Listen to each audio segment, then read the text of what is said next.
In de oude melkfabriek van Burgum kan een vereniging een plakje vinden, maar het is vooral een broeinest voor creatieve ondernemers.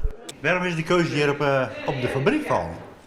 Nou, dit is een hele mooi broeinest. Ze dan hier soort eigenlijk komen maar dat daar een creatieve hotspot. Daar werken we heel graag om mee. En cultuurwerkplaats In de Maak had zijn plakje voor in de fabriek.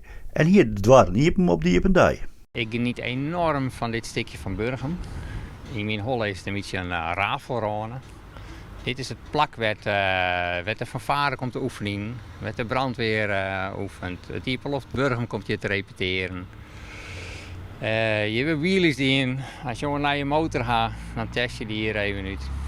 En zo ben je hier dingen aan het uitproberen. Je bent net gauw in het eerst, de muziek is lekker luid. En zo leren wij van het leven. Jonge mensen die maar hier op avontuur gaan, dingen ontdekken. Misschien wel een nieuw talent ontdekken. Ze maar hier vriendschappen maken, fouten maken, het kan alle jaren. 2 weken geleden hebben we op het initiatief van Tajan, we hebben bij de Oren Delgong en als juist van dit zit rek. Of Linda die maakt het hier boeken, die tekent. En dan hebben we Dorothee, die maakt het hier kostuums. Ik geniet enorm van het verskaten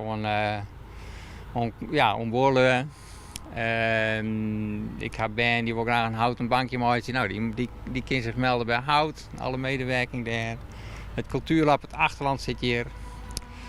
Dus ik zou het hier lof dat je jongoefeningen moeten. Hoe mooi is dat die band die keer een zeepkist bouwen, er toch in fietsen en alles tegelijk.